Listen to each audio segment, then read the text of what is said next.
Hello, guys. Good morning. I did not think I was going to be doing a live stream this morning at 6:30 in the morning. It's kind of, but this is just so crazy that I had to do a live stream on it. So we're going to go right into it.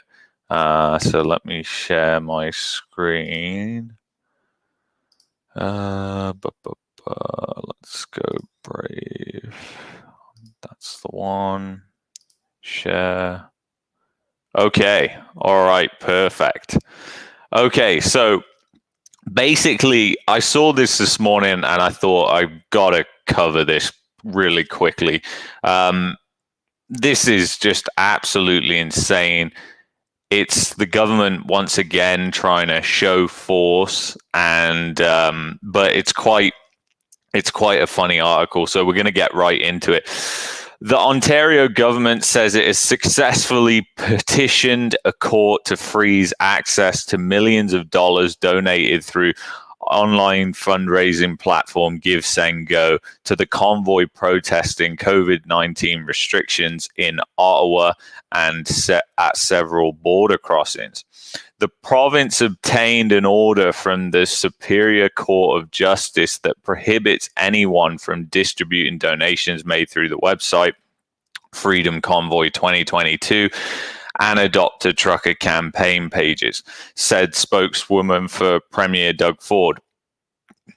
They said that it's binding and any of the parties with possession or control over these donations. She cited section of the criminal code that allows the attorney general to apply for a restraint order against offense-related property. So I'm not really sure about the legal side of this thing. So I'm not a lawyer. I don't give legal advice. And then it's basically saying hundreds of semi-trucks rolled into downtown Ottawa 2 weeks ago to protest pervasive sickness mandates and health restrictions, and now trucks are also blockading Alberta, the border crossings all over the country. Basically, they're doing it in Coots. I didn't know they were doing it in Manitoba though. That's new.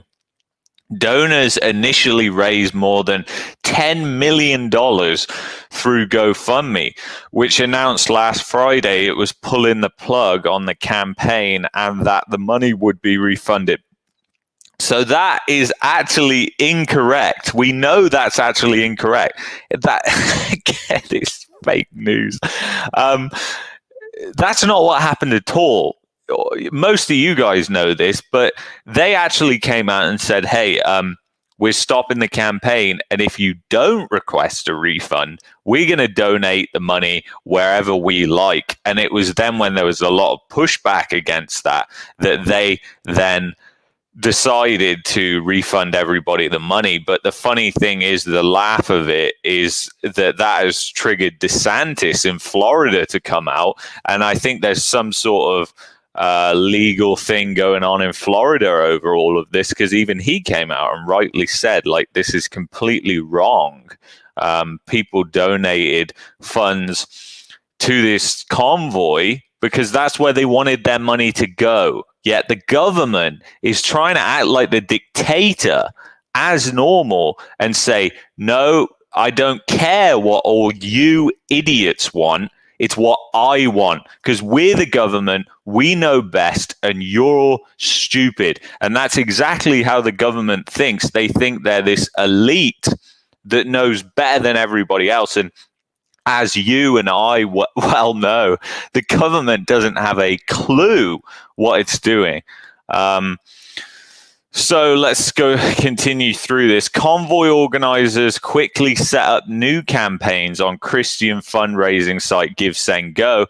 As of Thursday, Freedom Convoy 2022 had raised $8.4 million, and Adopt a Trucker had amassed more than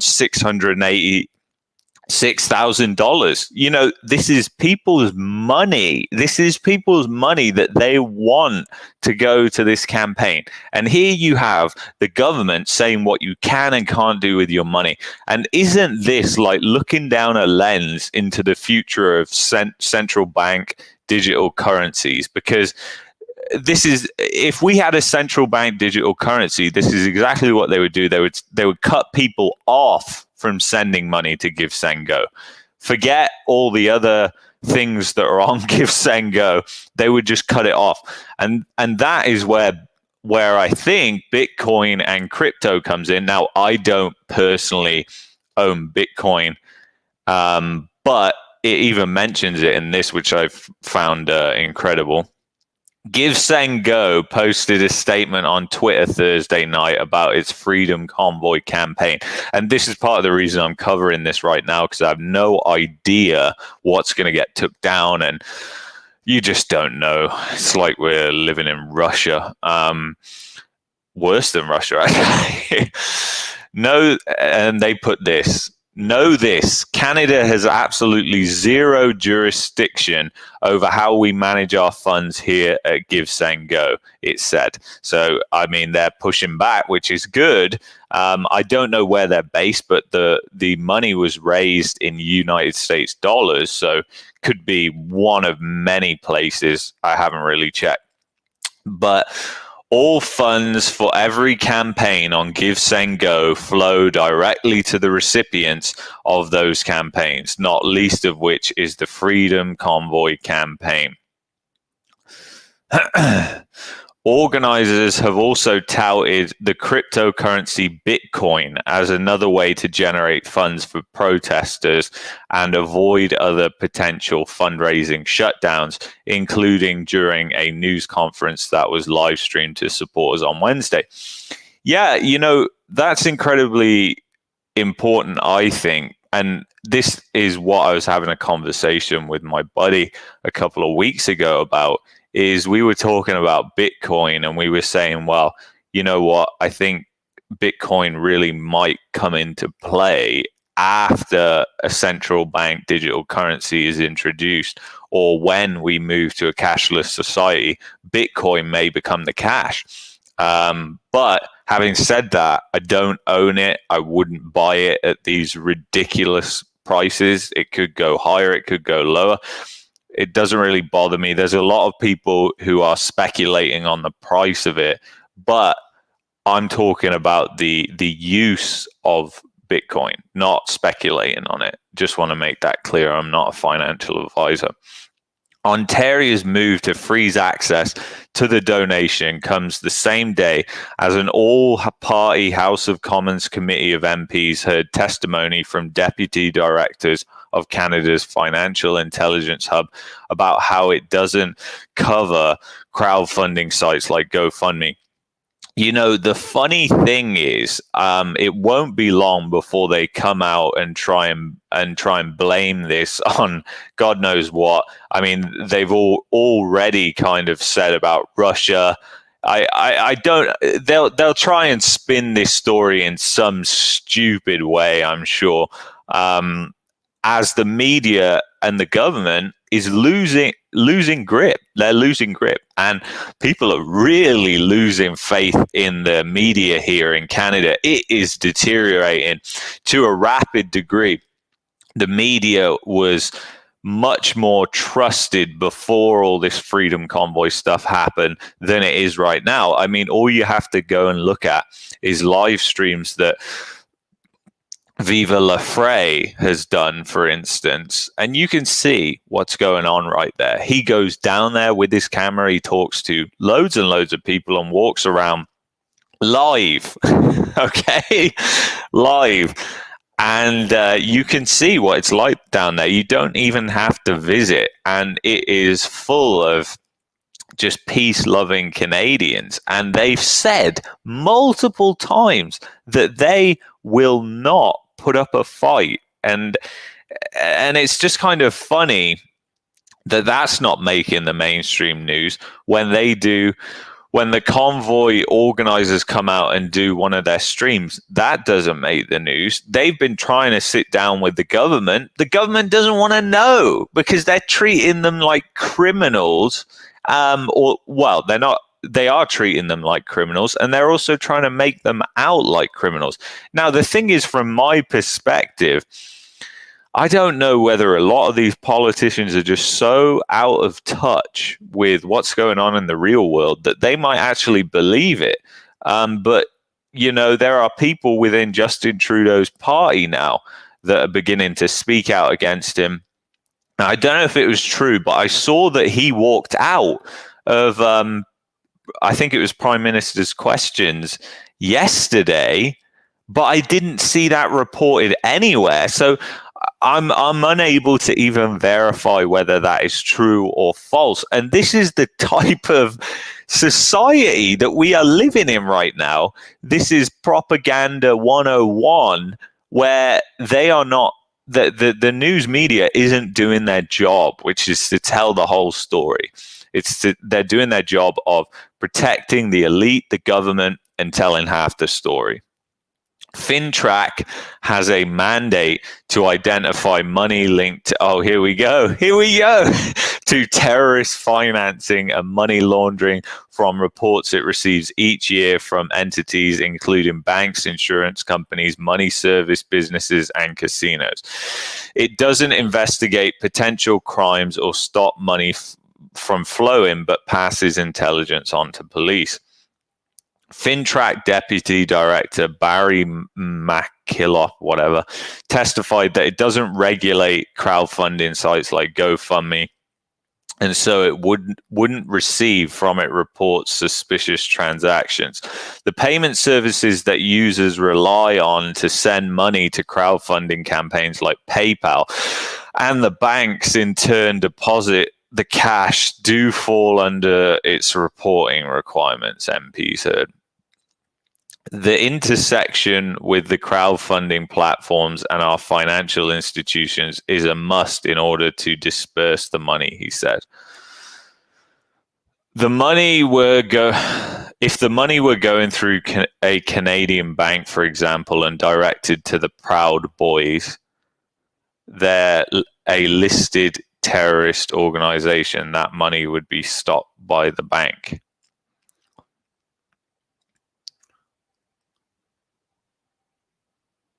This is just absolutely insane.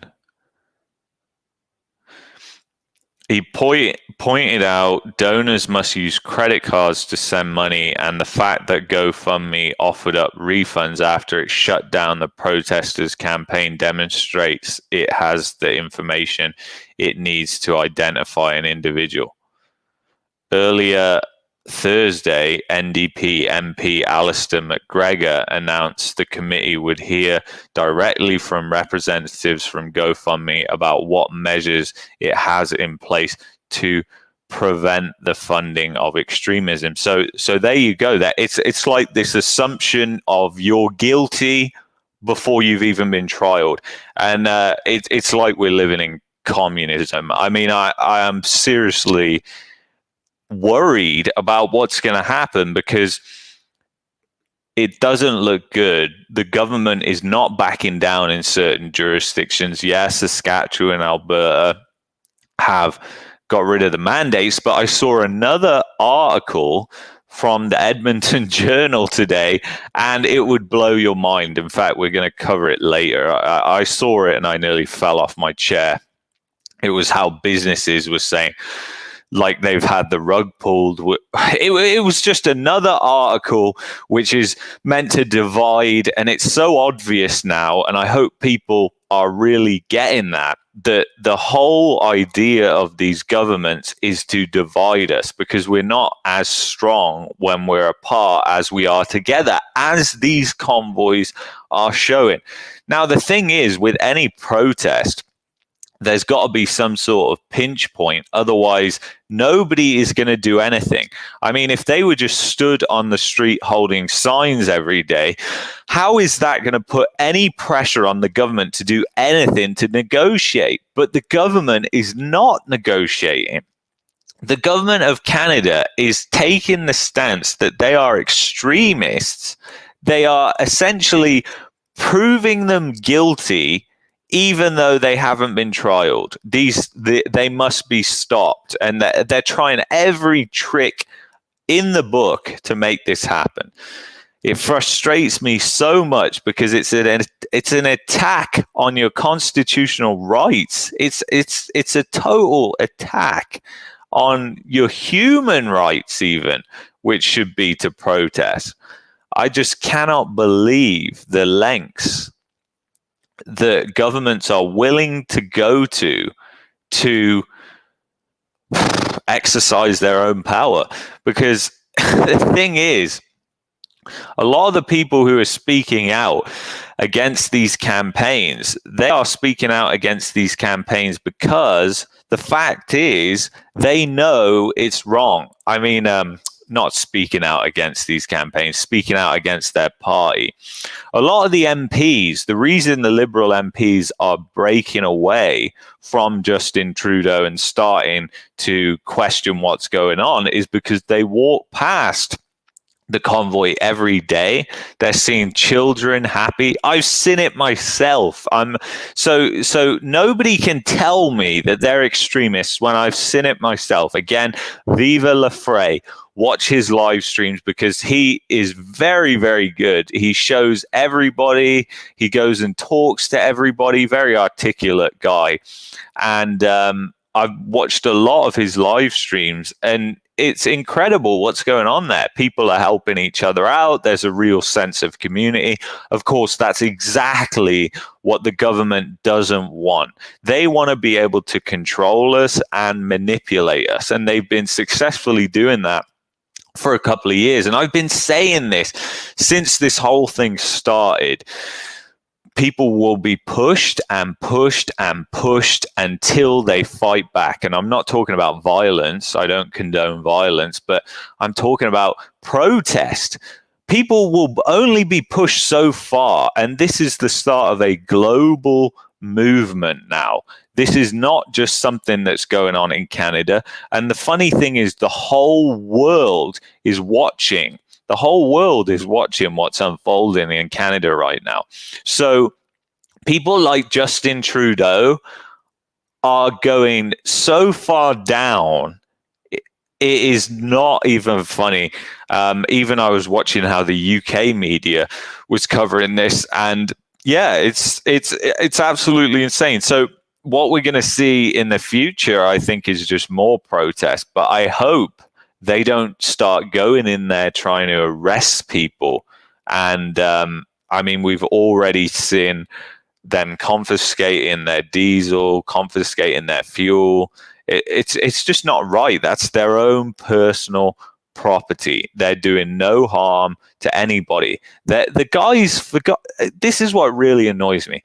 The guys are out there picking garbage off the street, clearing snow, putting salt down, doing everything they possibly can to keep everything good, to keep order, so that this type of thing doesn't happen, because they knew that this type of thing was going to happen.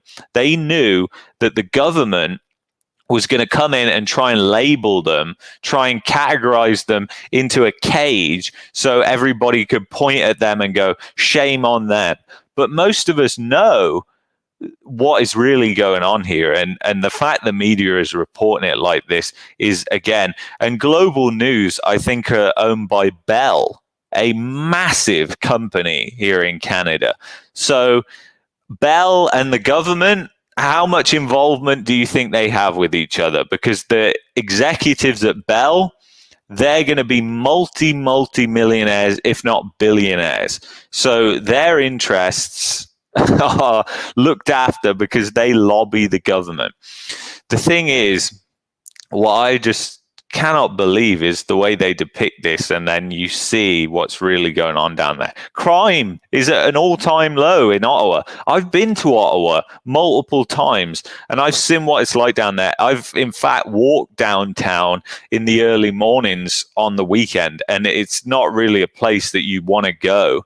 I was only down there because the place we were staying was really close to where all this is happening.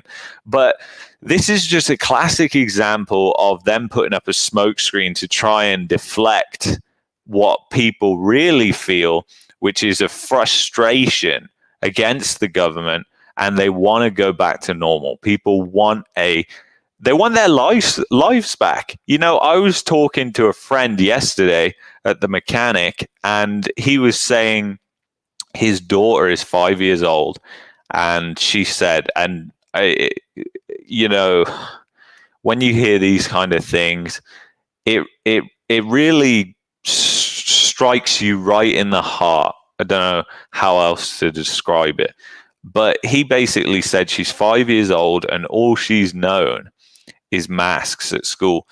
And she was saying, after they announced that they're getting rid of the masks for schools, she was like, I'm so excited. I don't even know what my friends look like. I don't even know what my teacher looks like.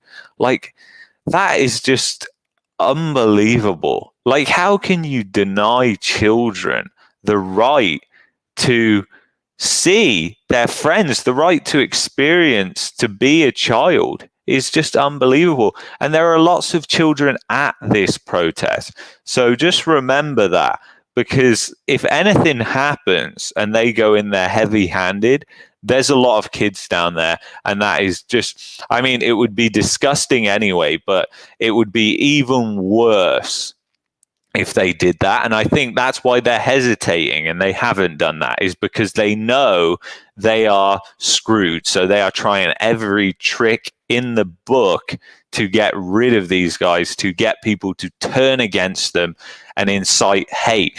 Because if they can get people down there who oppose them, and then they are the ones who incite violence, then they'll blame it on the other side, even though it was one. So it's all the way they try and spin these stories is just absolutely insane. But yeah, I cannot believe it. We've just gotten so far away from reality that, yeah, I mean, it's so true. We have just gotten so far away from reality. This is one instance to agree with crypto. Bitcoin, the truckers up, I say. They have to stop blocking at the borders, though. Yeah, I mean, the border blockades. Well, the thing is, there are alternative routes, but again, this shouldn't be going on, and I don't think they should be stopped. I think the government needs to be the one negotiating. But again, it's like the government isn't negotiating. This could all be stopped in a heartbeat if the government tried to negotiate, but they won't. They won't do that, because then it looks like they're caving. And then what does that mean for freedom, guys? That means that freedom won, and they would not want that image to be given to us. No way in a million years. So absolutely insane. Absolutely insane. Only way they will listen is if it's shut down. Yeah, that's totally true. I agree with that as well. It's totally true. The thing is, there is pain with all of this. Freedom does not come without pain. I mean, the inflation is going to go even higher. I mean, inflation is already running ridiculous levels above 16% here in Canada. And with a weakening dollar, it's just going to get even worse. So, yeah, I mean, but again, that's another thing. You know, inflation is another thing which we are misled on. And the government just kind of says, oh, yeah, inflation here is 4.7%, I think it is in Canada. Absolute load of garbage. You've got the US, which Canada does most of its trade with, reporting higher. We pay for most of our goods in the US dollar. The Canadian dollar has been weakening against the US dollars, and they're trying to tell us that we have lower inflation in Canada than in the US. Absolutely absurd. And as I did on the live stream last night, you can see that in the US, that inflation rate is running above 16%. So God knows where Canada is, and no wonder that so many people are resorting to food banks. The country is falling apart.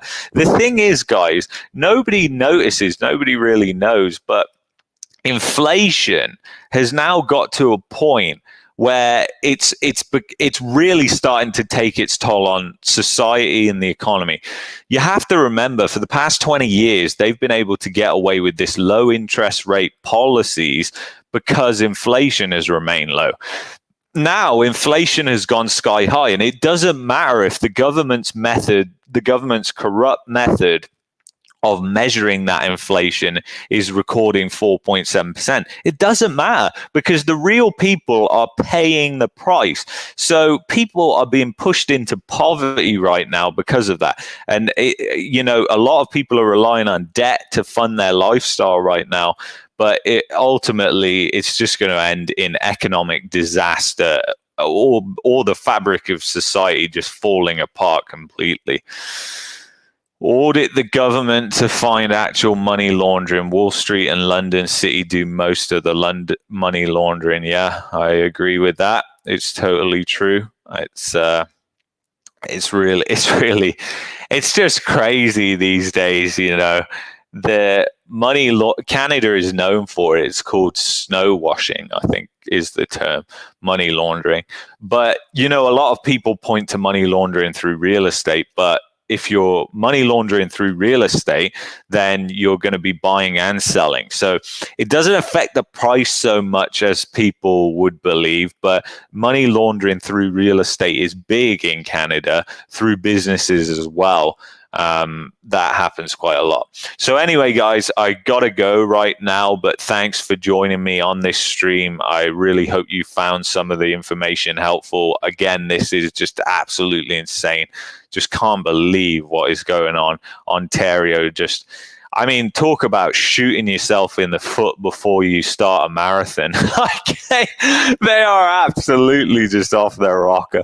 But anyway, guys, please like it. I'll see you in the next stream. Peace, guys. Bye-bye.